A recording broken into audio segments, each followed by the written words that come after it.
Praise the Lord, child of God. Welcome to the second segment of our discussion. The devil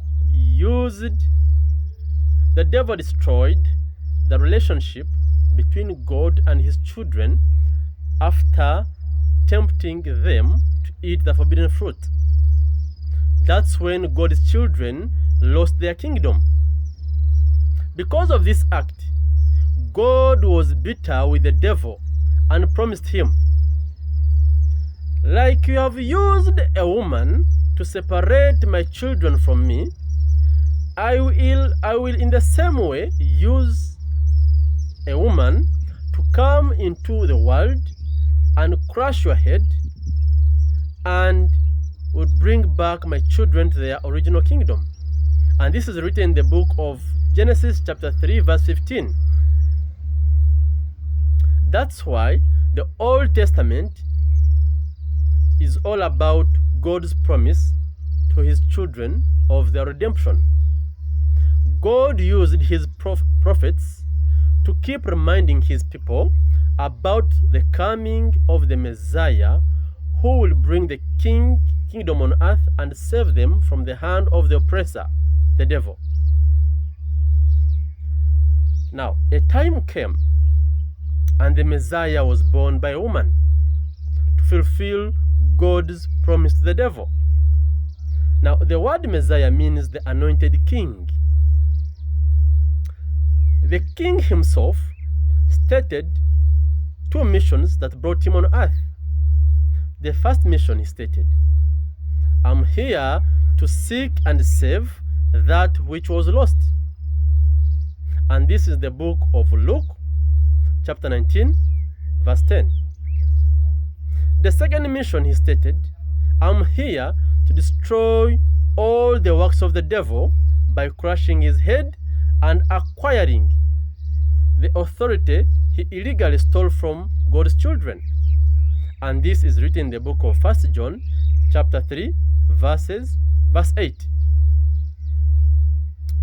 In other words, the coming of Jesus Christ was the fulfillment of God's promise to his children about the king who will come to the world and bring the kingdom on earth for them to enter. Now, Jesus Christ confirmed that he was a king in front of Pilate when he asked him, "Are you the king?" And Jesus replied, "You are right by saying I'm the king. For this reason I was born." And this was written in the book of John chapter 18 verse 37. And unfortunately, the people who lived with Jesus did not understand him as their king who had brought the kingdom they are waiting for on the earth. That's why religious people and other people came to Jesus and asked him, "When will the kingdom of God come here on earth?" And Jesus replied to them, "The kingdom of God shall not come by observation." People will not say it's here or it's there. It's already amidst you. And this is written in the book of Luke chapter 17 verse 20 to 21. In other words, he was telling them, change your thinking. The kingdom of God is no longer very far from you in heaven as you think, but it's now here among you, awaiting you to enter it. Child of God, Jesus wants you to change your mentality and stop thinking like those religious people who believe that they will enter the kingdom of heaven after they have died. Jesus himself, the king, proved it that the kingdom of heaven is right here and is among the people. All he needs is you to enter it when you are still alive here on earth, so that you start living as a kingdom citizen. Child of God,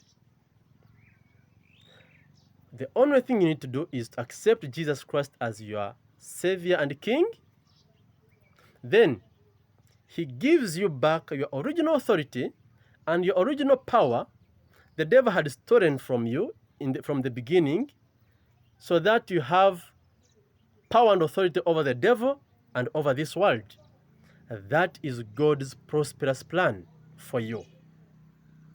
God bless you.